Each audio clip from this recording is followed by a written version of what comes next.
개인적으로 그거 물어보고 싶었어요. 노무현 대통령이 이제 자리에서 내려오고 검찰들한테 질질 끌려다녔습니다. 질질 끌려다니고 온갖 피의사실 공포로 뭐 시계를 논두렁에 버렸네 뭐 하고 불려가고 그랬어요. 그러다가 이제 대통령이 서거하셨을 때 부산대 양산병원이었습니까? 그때 이제 이렇게 담담하게 왔다고 해야 되나? 호련히 오셔가지고 노 전 대통령은 봉화마을 뒷산에서 이렇게 뛰어내리셨다. 이렇게 짧은 글을 읽으시면서 했던 장면이 가장 인상이 깊습니다. 그때 어떤 생각이 드셨어요?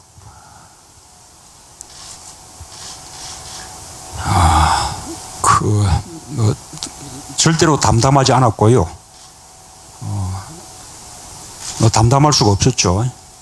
실제로 제가 양산병원에 갔을 때 노무현 대통령은 사실상 돌아가신 상태였어요. 그냥 인공 생명 연장 장치. 그러니까 마지막으로 권 양숙 여사님께 그 모습을 보여드리고 권 여사님의 동의를 구해서 그것을 내기 위해서 그냥 인공적으로 이런 것만 유지하고 있는, 박동만 유지하고 있는 그런 상태였거든요. 뭐 정말 세상이 무너지는 것 같았죠. 그러나 이제 그런 상황에서 적어도 나는 침착해야 한다. 그렇게 이제 스스로 여러 번 이제 다잡고 한 끝에 이제 그 발표하는 자리에 섰던 거죠. 그래서 그 봤던 분들은 그래도 참 담담하게 그렇게 했다라고 그 장면을 인상적으로 이렇게 뭐 봤다고 하는데, 저는 정말로 막 아무 생각도 나지 않고 머리가 텅 빈 것 같은 그런 상황이었습니다. 뒤에 가서는 우셨어요? 뒤에 가서는 우셨죠? 예, 뭐 울게 되지요. 네. 평소 자주 우세요? 영화관에서 우는 거 많이 들켰죠. 네. 그러니까 영화관에서는 잘 울던데. 그런데 이상하게 그렇게 막 아주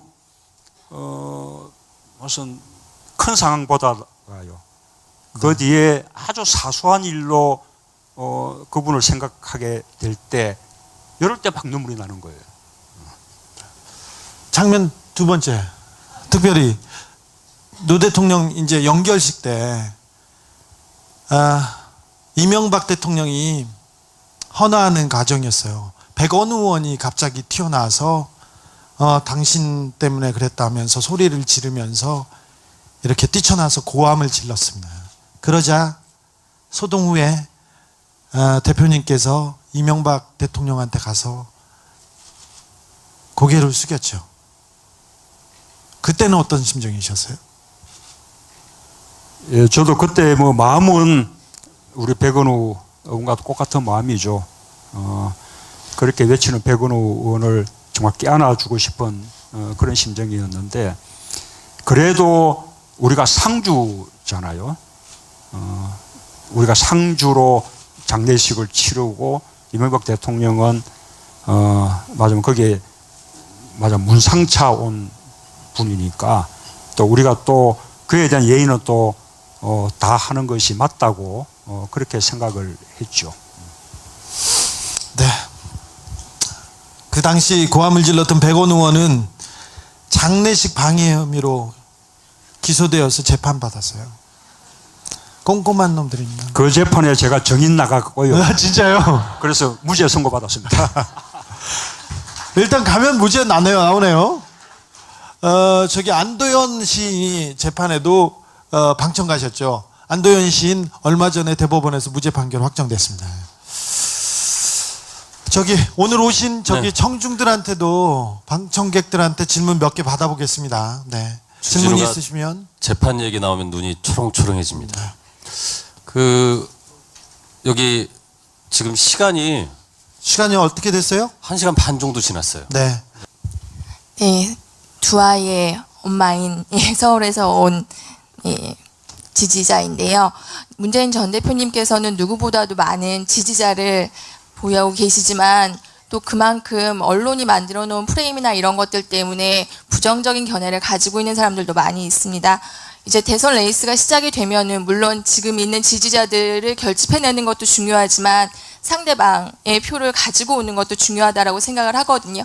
여기에 대해서 가지고 계신 방안이 있으신지 궁금합니다. 지금 지지가 높지만 확장성이 문제가 아니냐 뭐 이런 질문이신데 지지가 높은 사람이 확장력도 좋은 겁니다. 그렇죠. 예. 그렇잖아요. 아니 뭐 20% 지지자가 5% 지지자보다 그만큼 확장력이 더 큰 거죠. 그래서 저는 뭐 확장력도 문제 없다라는 말씀을 좀 자신 있게 드리고 싶고 말씀대로 선거는 어쨌든 확장해야만 이길 수 있는 것이니까 그러나 무슨 자기 지지층들의 지지를 받는 것과 확장하는 것이 저는 다른 길이라고 생각하지 않아요. 오히려 자기 정체성을 분명히 하면 그래서 뿌리가 깊을수록 가지가 넓게 펼쳐져서 자기 지지자들 지지도 받을 뿐만 아니라 더 많은 포용도 하게 되는 것이죠. 그리고 실제로 확장의 모습은 저는 사람을 통해서 보여준다 생각하는데 제가 당대표 할 때 마지막에 많은 영입하는 모습들 보셨죠. 그런 걸 통해서 우리 더불어민주당이 크게 확장됐지 않습니까? 제가 그때는 맛만 보여드린 거예요. 그보다 훨씬 훌륭한 사람들이 준비되어 있나요? 예, 그러면요. 네. 혹시 해외에서 오신 분 계세요? 이걸 보려고 왔다고 그렇게 구라치지는 해외. 말고 네. 해외에서 오셨어요? 질문하실래요? 질문 안 한대. 근데 조기 대선을 하면 해외에 계신 분들은 투표를 할 수 있나요? 지금 좀 약간 미비한 것 같은데요. 유권자 등록을 한 다음에 선거를 해야 되는데 해외에 있는 우리 국민들도 신성한 주권을 행사해야 되는 거 아닙니까? 아니요, 60일이라는 기간 때문에 어려운 것은 아니고요. 우리 이제 부칙의 경과 규정이 있는데 재외국민 투표를 도입할 때 이미 그동안 2번의 총선과 1번의 대선을 재외국민 투표를 실시했거든요. 그런데 그때 법 만들 때 뭐 때문에 그랬는지 모르지만 보궐로 치러지는 선거는 2018년 이후에 시작된 선거부터 시행한다. 이렇게 돼 있어요. 누가 그런 걸 또 2018년으로 해가지고. 그래서 이번 대선은 그 부칙 규정을 국회에서 이렇게 개정하지 않으면 그 부칙 규정 때문에 재외국민 투표를 하지 못하게. 국회에서 개정하면 그러면 의결하면 바뀌면 국회에서 법을 개정하면 가능하고 저는 선거관리위원회가 충분히 선거관리를 해낼 수 있다고 생각합니다. 네. 그건 바꿔야겠네요. 바꿔야겠죠. 특별히 해외에서 인기 높은 문재인 대표의 얘기였습니다. 네. 근데 어디서 오셨어요? 네덜란드요? 멀리서 오셨네. 이거 보러? 아니 예. 어디서 구라야 자, 어디서.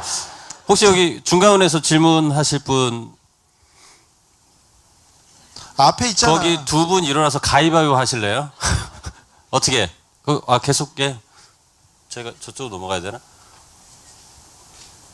예, 이거 좁으니까 큰 목소리로 하셔도 돼요. 저도 박근혜 대통령한테 그런 식으로 질문해요. 마이크 오기 전에 막 해요. 그러다 쫓겼습니다. 반갑습니다. 저 좀 가벼운 질문하고 싶은데요. 네, 좋습니다. 제 SNS에 문 대표님 춤추시는 영상을 제가 써니 말하는 거죠? 제가 옛날 것까지 다 파서 계속 올리고 있거든요. 올리고 계시는 분이세요? 근데 반응이 너무 좋고 그래서 앞으로도 춤을 좀 추실 계획 있으신가? 춤 앞으로도 추실 계획이 있냐고요. 참 그때 써니 춤 추는데 굉장히 힘드셨어요. 그래서 뭐 문재인과 유시민은 뭐 춤을 금지하는 특별법을 제정해야 된다고 그 합니다. 말에 대해서 유시민은 기분 나쁘게 생각해요. 얼마 전에 보니까 우리 박문선 시장도 춤을 금지시켜야 되겠더라고요. 박 시장에 비해서는 춤 실력이 어떻다고 생각하세요? 여러분 오신 김에 주진우 문재인 댄스 대결 한번 보실래요? 아까 저 다른 분 손 드셨잖아요. 빨리 질문. 예. 네. 혹시 뒤쪽에 여기 제수준 이 길에 가까운데 질문 여기 계시군요. 예.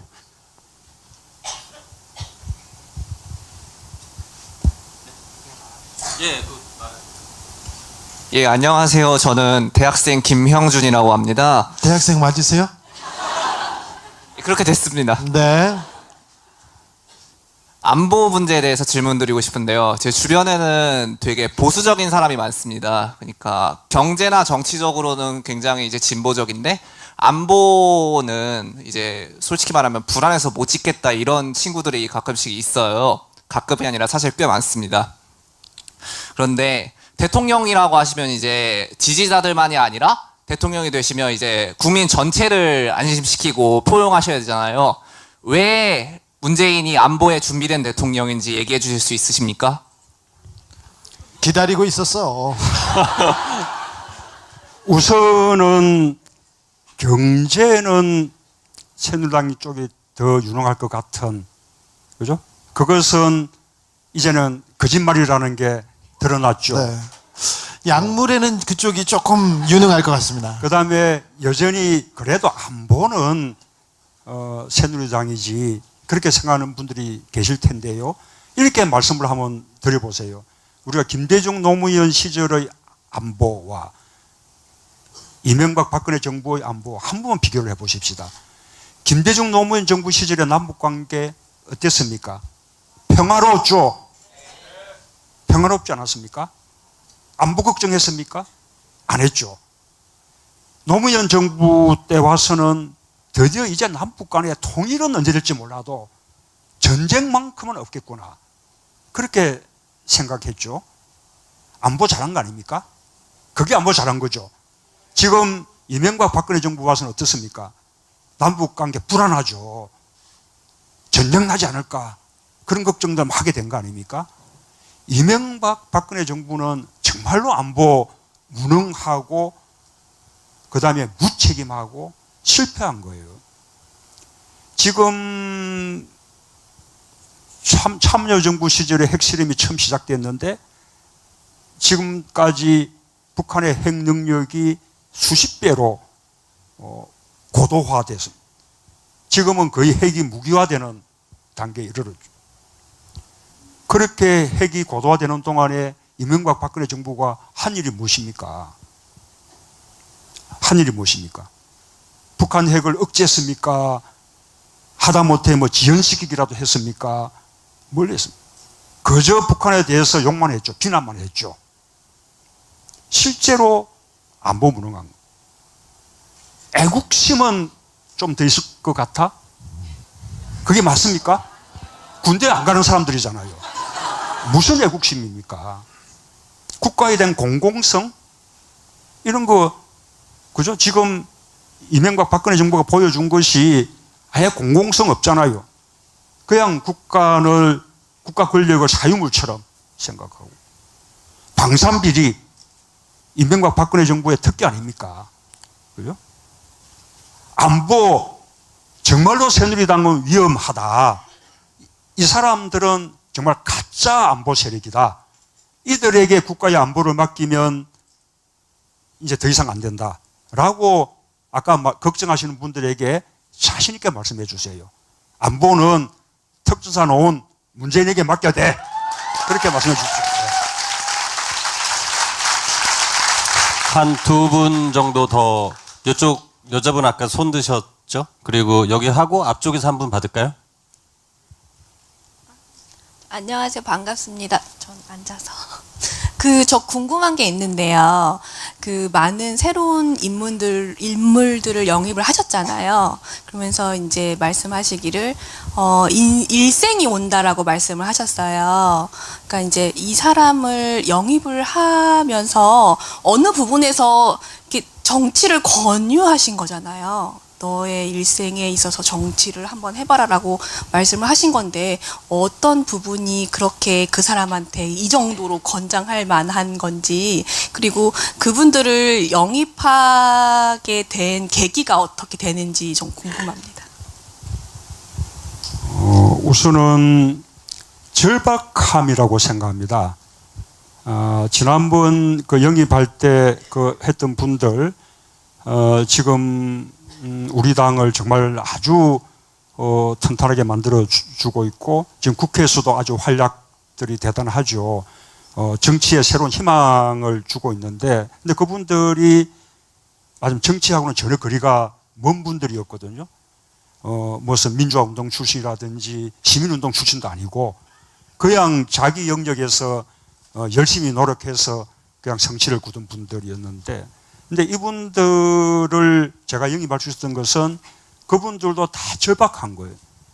이대로 가다가는 대한민국 절단날 것 같아.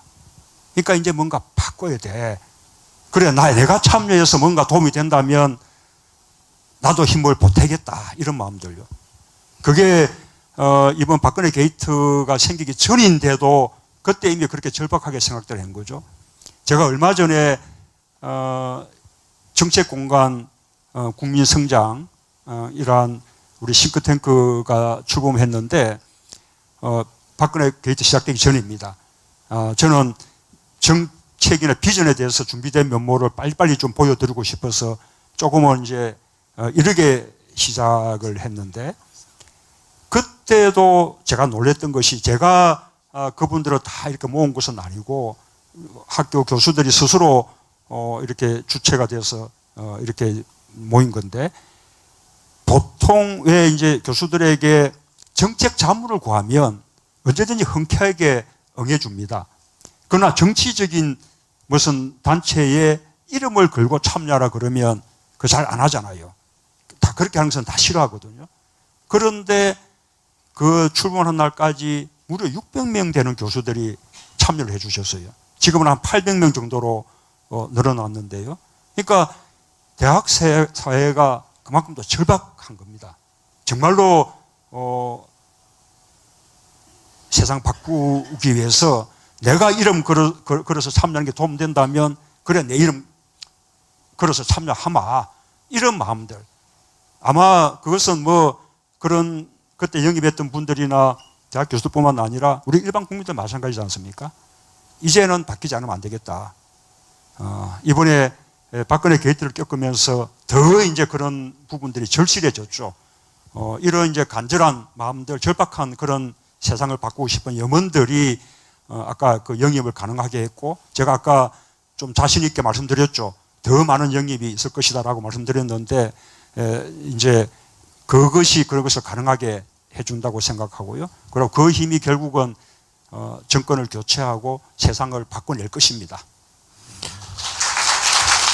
대표님, 5년 전에 비해 대표님도 훨씬 절실해지셨죠? 절박해지셨죠? 네. 아마도 이제 뭐 이 바꾸어야겠다 이런 정권 교체에 대한 절박함 그게 아마 저처럼 이렇게 강한 사람이 저는 없을 거라고 생각합니다. 제가 지난 대선하고 달라진 점이 있다면 절박함이 훨씬 커졌다라는 거하고 훨씬 준비됐다. 그 점을 말씀드리고 싶어요. 네. 예. 저도 절실하거든요. 절박하거든요. 지난번에 대선에 떨어져가지고 제가 도망갔어요. 그래가지고 제가 파리에서 통화를 한 적이 있었는데 저의 걱정을 물어가지고 괜찮으세요? 그러니까 당신이 떨어져 놓고 나한테 괜찮냐고 물어봤었는데 이번에는 뭐 안 떨어지시죠? 질문 받죠? 안 떨어지시겠죠? 예, 우리 질문 저쪽인데. 아니요, 여기부터 할게요. 네, 여기부터. 앞에. 예. 운명책 빌려오셨어요? 네. 운명책 빌려오고 제 책은 사오셨어요. 네, 훌륭하십니다. 네. 네, 알겠어요. 제 책이에요, 제 책. 질문하시면 돼요. 예. 네, 저 질문 하나 하겠습니다. 저는 그냥 요새 이제 촛불 집회라던가 이제 최순실 게이트가 터지면서 정치적으로 되게 관심이 많아졌는데요. 문재인 전 대표님을 지지하면서 가장 걱정인 게 요새 이제 어둠의 문사모라고 해서 여야 언론이라고 하는 세력들이 기승전 문재인이다, 문재인 때문이다, 뭐 개헌도 문재인 때문에 안 되고 있다, 막 이런 식으로 이렇게 언론 프레임이라던가 이런 선동을 가장 많이 하고 있잖아요. 근데 지금 탄핵이 인용되고 뭐 당내 경선이라던가 뭐 당내 경선을 통과하시면 이제 대선에 대해서 이제 경선을 하실 텐데 이런 뭐 문재인 탓이다라는 이런 프레임이 점점 더 심해질 거라고 보고 있거든요. 혹시 이것에 대해 대응 방안이라던가 준비된 사항이 있으신지 궁금합니다. 전혀 걱정하실 필요가 없는 것이 결국은 제가 가장 앞서가기 때문에 겪는 일이거든요. 그래서 언론이든 뭐 새누리당이든 또는 뭐 다른 또 정치 세력이든 저를 집중 공격하면 할수록 일반 국민들이 문재인이 대표 선수구나 그렇게 오히려 그렇게 생각해 줄 것이라고 믿습니다. 그래서 저는 국민들을 믿기 때문에 그런 뭐 기승전 문재인 별로 두렵지 않습니다. 기승전 문재인 이 프레임이 사실 5년 전부터 계속되고 있는데 지지율 1등 거의 1등 2등이 되더라도 오차범위 조금씩 올라가기도 하죠. 그래요? 이렇게 아니라 계속 올라가고 있는데 그래도 좀 위기다. 그동안 좀 위기였다 그런 경우 있었습니까? 누가 치고 올라온다던가 아니면 이런 프레임은 조금 걱정이었다. 지난번에 송민수 뭐 국정원에서 외교 문건을 깐다던가 막 그런 경우 같은 경우는 진짜 상식에 벗어나는 일임에도 불구하고 조금 위협적이다 이런 일이 있었습니까? 저는 뭐 별로 그렇게 생각하지 않았고요. 아까 제가 가짜 안보 세력, 안보 무능 뭐 이런 말씀 드렸는데 정말로 안보만큼은 새누리당이지라는 프레임 또는 우리에게 가하는 종북 프레임을 오히려 정면 돌파할 수 있는 기회라고 저는 생각했습니다. 저는 전혀 그런 식의 이 시비나 논쟁이 두렵지 않습니다.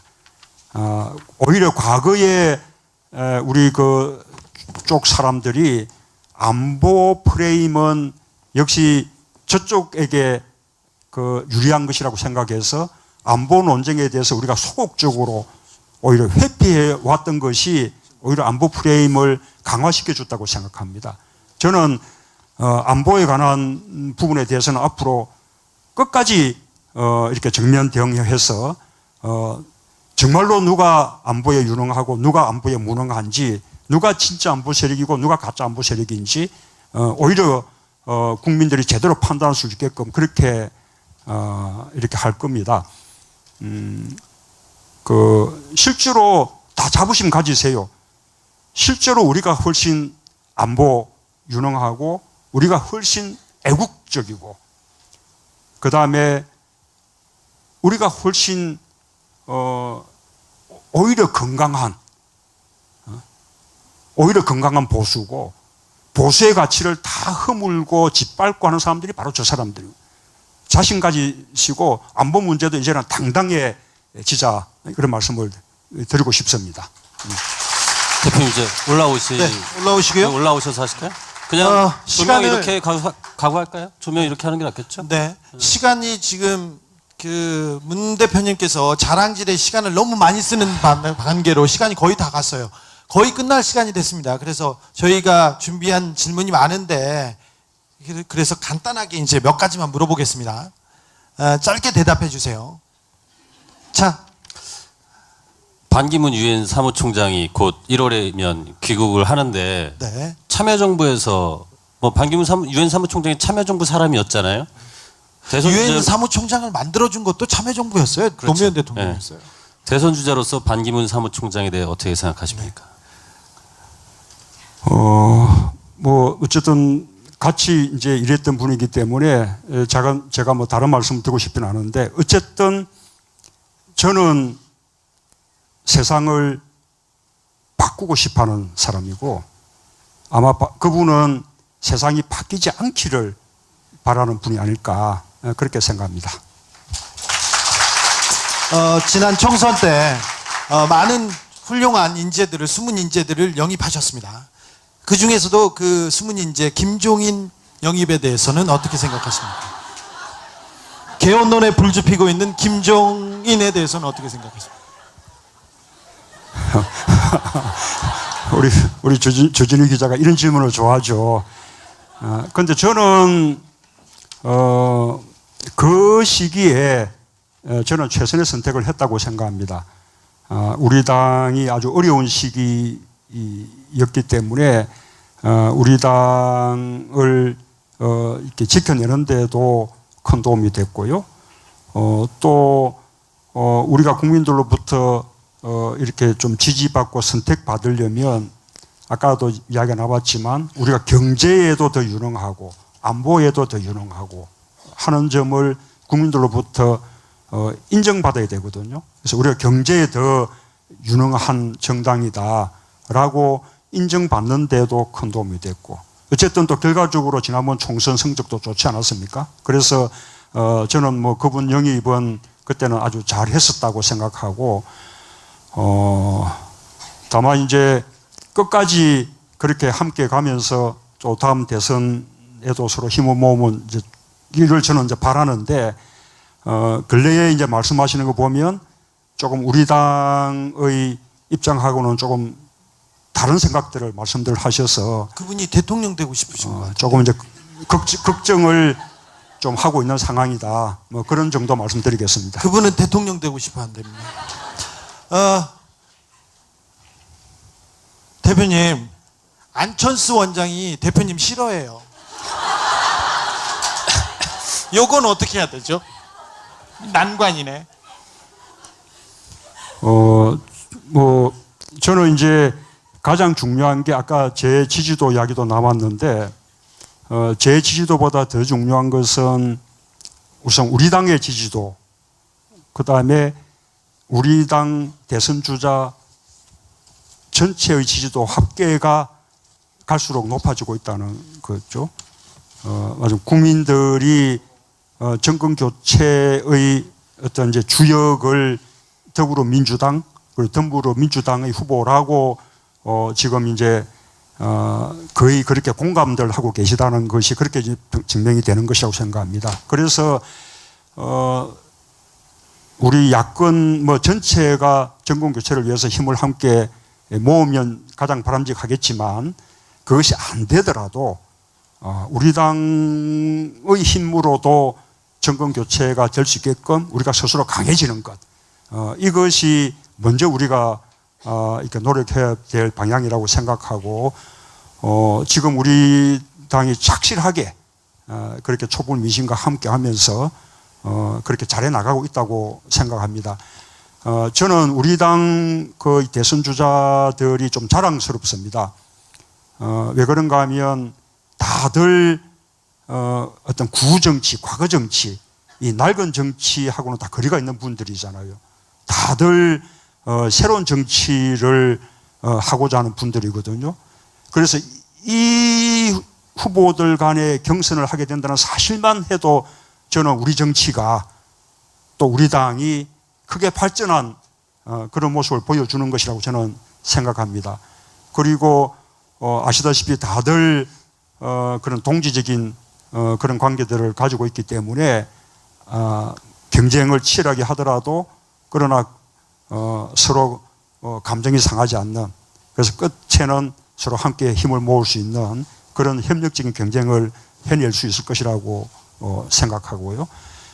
다만 이제 그 가운데 제가 가장 앞서가고 있다. 이번에는 문재인 차례다. 첫 차는 제 몫이다. 네. 이렇게 이제 생각하고 있죠. 새 시대의 첫 차는 문재인 몫이다. 제가 이렇게 앞에서 보면 다른 분들은 막 박수 치잖아요. 이분은 막 이러십니다. 어디서 왔어? 동원된 거 아니야? 2만 원 줄게. 이번 질문은 조금 깁니다. 국민의당 얘기가 나와서 그런데 지난 총선 5일을 앞두고서 글을 쓰세요. 그래서 그 글의 일부분에 대해서 그 이후에도 계속 그거에 대한 호남 발언 있잖아요. 그게 뭐라고 쓰셨냐면 저에 대한 지지를 거두시겠다면 저는 미련 없이 정치 일선에서 물러나겠습니다. 대선에도 도전하지 않겠습니다. 호남의 정신을 담지 못하는 야당 후보는 이미 그 자격을 상실한 것과 같습니다. 진정한 호남의 뜻이라면 저는 저에 대한 심판조차 기쁜 마음으로 받아들이겠습니다. 이렇게 쓰셨거든요. 사실 그래서 이 발언에 대해서 지금도 문제를 삼고 있는 사람이 있는데요. 아니 근데 어떻게 제가 생각하세요? 그때 그 현장에서 그 얘기를 들었어요. 김홍걸 박사님하고 같이 들었는데 아까 읽었지 않습니까? 그 문구대로 생각해 보면 아무런 문제가 없는데 이것도 종편 프레임이라고 생각해요. 종편 프레임이라고 생각하는데 마구 던지는 사람이 있어요. 호남이 지지를 거뒀다. 거기에 대해서 사과하라. 이런 지적은 많이 받으셨잖아요. 특별히 종편에서. 예, 그렇죠. 어쨌든 실제로 호남은 우리 그 나라 민주주의의 본산이라고 할 만합니다. 우리 당으로서는 뿌리 같은 곳이고요. 그래서 우리가 특히 저는 호남에 대해서 특별히 존경과 애정의 그런 마음을 갖고 있었죠. 그런 이제 존경과 애정 그런 갖고 있는 그런 마음에서 제가 호남으로부터 정말 지지받고 싶은 그런 간절한 마음으로 그런 말씀을 드렸던 것인데, 그러나 이 이야기는 그때도 옳은 말씀을 드렸던 것이고 지금도 여전히 변함이 없습니다. 우리가 호남, 우리 민주주의 본산이면 우리 당의 뿌리인 호남의 지지 없이 어떻게 제가 야권을 대표하는 또 정권을 교체내는 대표 선수가 될 수 있겠습니까? 뭐 대표 선수가 못 되는 것은 물론이고 정권 교체도 어렵죠. 그러면 저는 당연히 대선 출마도 하지 말아야 되는 것이고 또 정치도 그만둬야 되는 것이죠. 그래서 그것은 지금도 여전히 살아있는 약속이다. 그런 말씀을 드리고 싶고 또 호남의 지지를 받기 위해서 제가 더 노력을 할 것입니다. 또 한편으로는 우리가 정권 교체의 희망을 이렇게 더 높이면 높일수록 그것이 또 호남의 지지를 받는 길이기도 하다고 생각합니다. 왜냐하면 호남이 진심으로 염원하는 것이 정권 교체이기 때문에. 그래서 정권 교체의 이렇게 주역이 더불어민주당일 수밖에 없어. 또 그 중에서도 문재인이 가장 가능성이 높아라고 이렇게 받을수록 호남도 그만큼 지지해 주실 것이라고 생각하고 계속해서 그런 노력을 해 나갈 거라는 말씀을 다시 한번 드립니다. 오늘 인터뷰에서 문재인 대표의 아킬레스건은 거의 건드렸습니다. 처마 30cm는 완벽하게 해결됐습니다. 그리고 아까 호남에서 얘기, 그 다음에 김종인, 안철수, 그 다음에 모든 것은 문재인으로 통한다. 결국은 문재인의 문제점에 대해서 얘기할 수밖에 없었는데. 아까 그 춤까지. 춤. 댄스에 대한 지적. 네. 재앙 수준은 아니었어요. 괜찮았어요. 귀여웠어요. 네. 본인이 생각하는 문재인의 문제점은 뭡니까? 인품이 좋다 이런 거 말고요. 네. 인물이 좋다 이것도 아닙니다. 예, 문재인 자체가 문제죠, 예. 그렇지 않습니까? 이래도 문제. 예, 이래도 문제, 저래도 문제. 비가 와도. 예. 바람이 불어도. 예. 근데 사실은 이게 잘못한 일이 없다면 별로 두려워하지 않아도 되죠. 뭘 그렇게 두려워하냐, 그런 말씀도 좀 드리고 싶고요. 예. 네. 문제점이 없다는 얘기로 지금 들으면. 이런 얘기를 했어요. 제가 오다가 몇 분한테 물어봤어요. 문재인의 문제점이 뭐냐? 이렇게 물어봤습니다. 술수가 없다. 술수를 모른다. 원칙적이다. 원칙주의자다. 그래서 그 원칙이라는 게 우리 현실에서 약점이 되기도 한다. 특별히 새누리 같은 반칙 집단하고 싸워야 되는 대선에서는 그렇다 이런 얘기를 하셨어요. 이 부분에 대해서는 어떻게 생각하십니까? 저는 절대로 그렇게 생각하지 않습니다. 그러면 원칙적이지 않아야 됩니까? 술수에 능해야 됩니까? 절대로 그렇지 않습니다. 그것이 짧은 기간 동안에는 그런 것이 더 유능해 보일 수도 있고요. 그렇지만 결국 국민들 다 알거든요. 노무현 대통령에 대한 지지나 사랑 무엇입니까? 그 노무현 대통령의 그 타협하지 않는 원칙적인 모습, 지역주의 타파를 위해서 온몸을 다 던지는 모습들, 그 바람에 본인은 여러 번 낙선에 고배를 마시면서 이렇게 영리한 생각을 하고, 그 다음에 뭐 술수를 생각했다면 결코 그럴 수 없는 그런 길을 그분은 원칙으로 그런 거예요. 국민들은 그 원칙의 모습을 인정해 준 것이고요. 앞에 김대중 대표도 마찬가지죠. 평생을 빨갱이라고 그렇게 비난받고, 전라도로 와서 안 돼, 빨갱이라고 비난하는 사람이 너무 많아서 안 돼, 뭐 해서 안 돼, 뭐 해서 안 돼, 이런 그런 많은 부당한 그 음해에 시달렸지만, 그러나 이분은 꿋꿋하게 자기 길을 걸었고 결국은 해내셨잖아요. 그래서 우리 인생살이도 마찬가지입니다. 인생살이도 짧은 기간 동안에는 그러니까 이런저런 계산하는 것이 이득처럼 보일지 몰라도 인생을 길게 보면 오히려 원칙을 지켜나가는 것이 자기 인생에도 굉장히 큰 도움이 되고, 그것이 결국은 성공으로 이끄는 그런 길이라고 생각합니다. 그래서 원칙 뭐 쓸 수 없다 그러면 그야말로 장점이지. 그렇게 말씀해 주세요. 기승전 문재인 자랑이네요. 원칙이 문재인의 노무현의 원칙이 DJ 원칙이 옳다는 건 동의합니다. 근데 성공했다고는 동의할 수 없을 것 같습니다. 노무현의 개혁이. 자, 그 개혁을 이제 실패하지 않아야 됩니다. 문재인은. 맞습니다. 그 이야기 들으니까 그 말에는 공감하게 되네요.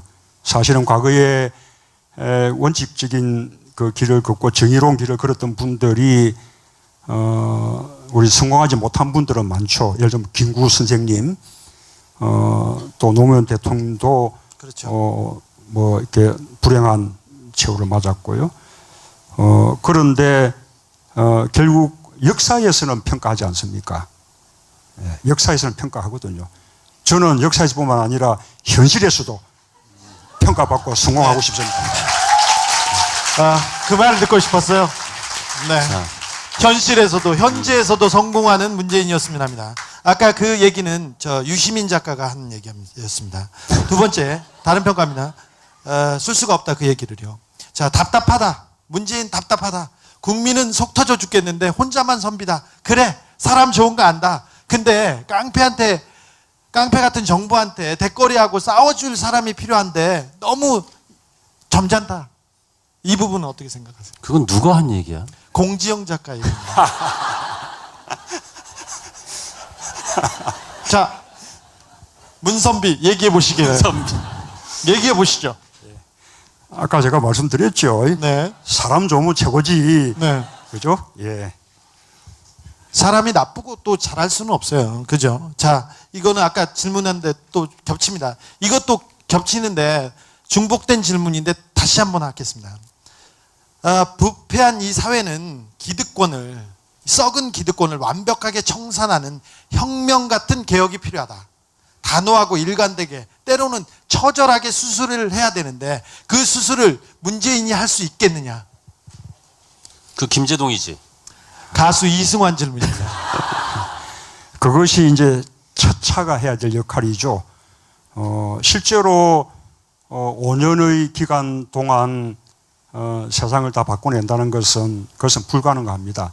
과거 우리 김대중 노무현 10년의 민주정부가 있었지만, 그리고 또 그 시절에 많은 변화가 있었지만 그때 정권이 바뀌니까 금세 되돌아가는 모습들 보지 않았습니까? 그래서 정말 이런 세상을 근본적으로 바꾸는 개혁은 뭐 5년이 아니라 10년, 20년 이렇게 지속돼야 된다 생각하고요. 그렇게 할 수 있는 이렇게 길을 여는 그런 이제 첫차의 역할이 중요한 거죠. 아마도 많은 공격을 받고 많은 저항을 받고 많은 어려움을 겪을 것이라고 생각합니다. 그러나 이렇게 국민들과 함께라면 국민들이 이렇게 뒤에서 뒤를 받쳐준다면 저는 해낼 수 있다고 믿습니다. 지금 우리 촛불 집회 저도 뭐 매번 참석하는데 가보면 작은 촛불들이 모여서 세상을 도도하게 바꿔내지 않습니까? 그런 역사적인 현장에 제가 그냥 함께 하고 있구나 이런 이제 좀 가슴 떨리는 그런 감동들을 많이 느끼거든요. 그런 우리 그 마음들 지치지 않고 또 내려놓지 않고 세상 바뀔 때까지 끝까지 해나간다면 이번에는 제대로 세상을 바꿔낼 것이라고 저는 확신합니다. 같이 하십시다. 예. 이제 질문이 이제 2개 남았는데요. 오늘 문재인 전 대표님 말씀 들어보니까 자기 자랑을 예전보다 훨씬 잘하시는 것 같아서 왜 정치인 다 됐어. 왜 그런가 대선 후보야 이제. 생각했더니 며칠 전에 정봉주 전 의원을 만나고 왔어요. 그래서 이건 옮은 거예요. 전염. 깔때기도 이렇게 옮는구나. 그런 이런 건 생각이 들고요. 아니에요. 자, 이제 질문 2개 남았는데 이거는 좀 약간 편하게 말씀하셔도 됩니다. 문재인이 꿈꾸는 대한민국은 어떤 사회인가요? 이것도 제가 지난번 대선 때 슬로건으로 썼었는데요. 기회는 평등하고 과정은 공정하고 결과는 정의로운 그런 세상. 마지막 질문입니다. 오늘 마지막 질문입니다. 하나만 묻겠습니다. 문재인 대통령 가능합니까? 가능한가요? 자신 있습니다.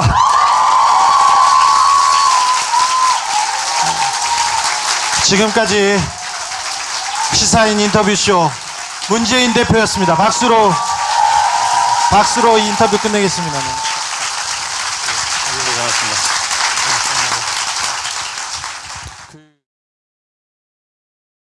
수 있나요? 지금 좀 약간 미비한 것 같은데요. 유권자 등록을 한 다음에 선거를 해야 되는데 해외에 있는 우리 국민들도 신성한 주권을 행사해야 되는 거 아닙니까? 아니요, 그 60일이라는 기간 때문에 그 어려운 것은 아니고요. 우리 이제 부칙의 경과 규정이 있는데 재외국민 투표를 도입할 때 이미 그동안 2번의 총선과 1번의 대선을 재외국민 투표를 실시했거든요. 그런데 그때 법 만들 때 뭐 때문에 그랬는지 모르지만 보궐로 치러지는 선거는 2018년 이후에 시작된 선거부터 시행한다. 이렇게 돼 있어요. 누가 그런 걸 또 2018년으로 해가지고. 그래서 이번 대선은 그 부칙 규정을 국회에서 이렇게 개정하지 않으면 그 부칙 규정 때문에 재외국민 투표를 하지 못하게. 국회에서 개정하면 그러면 의결하면 바뀌면 국회에서 법을 개정하면 가능하고 저는 선거관리위원회가 충분히 선거관리를 해낼 수 있다고 생각합니다. 네. 그건 바꿔야겠네요. 바꿔야겠죠. 특별히 해외에서 인기 높은 문재인 대표의 얘기였습니다. 네. 근데 어디서 오셨어요? 네덜란드요? 멀리서 오셨네요. 이거 보러? 아니 예. 뭐 그걸로 어디서 알고. 구라야 자, 어디서? 혹시 여기 중간원에서 질문하실 분 앞에 있잖아. 거기 2분 일어나서 가위바위보 하실래요? 어떻게? 계속 제가 저쪽으로 넘어가야 되나? 예, 이거 좁으니까 큰 목소리로 하셔도 그런 심정이었는데 그래도 우리가 상주잖아요. 우리가 상주로 장례식을 치르고 이명박 대통령은 맞으면 거기에 문상차 온 분이니까 또 우리가 또 그에 대한 예의는 또 다 하는 것이 맞다고 그렇게 생각을 했죠. 네. 그 당시 고함을 질렀던 백원 의원은 장례식 방해 혐의로 기소되어서 재판받았어요. 꼼꼼한 놈들입니다. 그 재판에 제가 정인 나갔고요. 아, 진짜요? 그래서 무죄 선고받았습니다. 일단 가면 무죄 나오네요. 저기 안도현 시인이 재판에도 방청 가셨죠. 안도현 시인 얼마 전에 대법원에서 무죄 판결 확정됐습니다.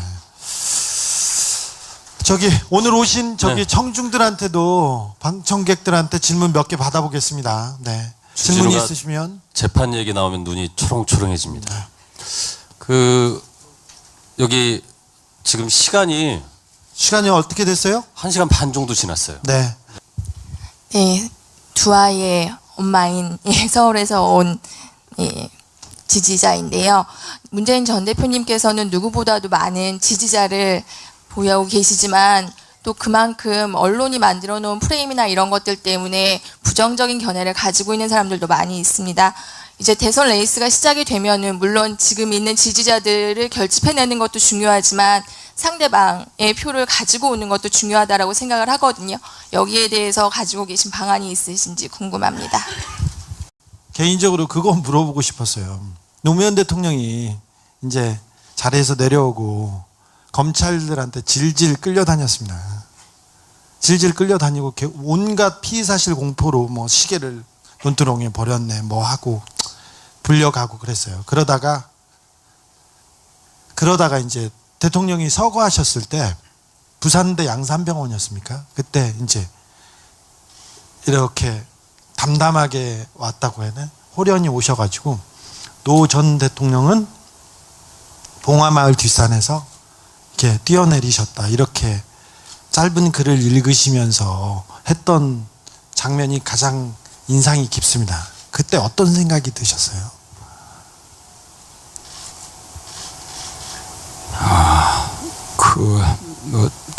절대로 담담하지 않았고요. 담담할 수가 없었죠. 실제로 제가 양산병원에 갔을 때 노무현 대통령은 사실상 돌아가신 상태였어요. 그냥 인공 생명 연장 장치.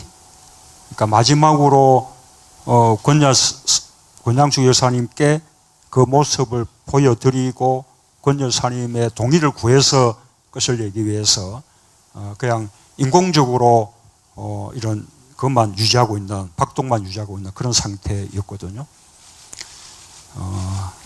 뭐 정말 세상이 무너지는 것 같았죠. 그러나 이제 그런 상황에서 적어도 나는 침착해야 한다.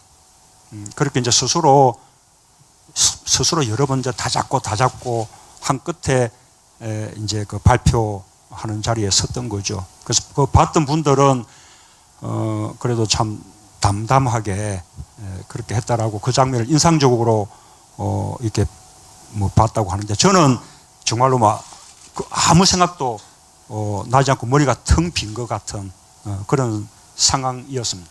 뒤에 가서는 우셨어요? 뒤에 가서는 우셨죠? 예, 뭐 울게 되지요. 네. 평소 자주 우세요? 영화관에서 우는 거 많이 들켰죠. 네. 그러니까 영화관에서는 잘 울던데. 그런데 이상하게 그렇게 막 아주 무슨 큰 상황보다가요. 그 뒤에 아주 사소한 일로 그분을 생각하게 될 때 이럴 때 막 눈물이 나는 거예요.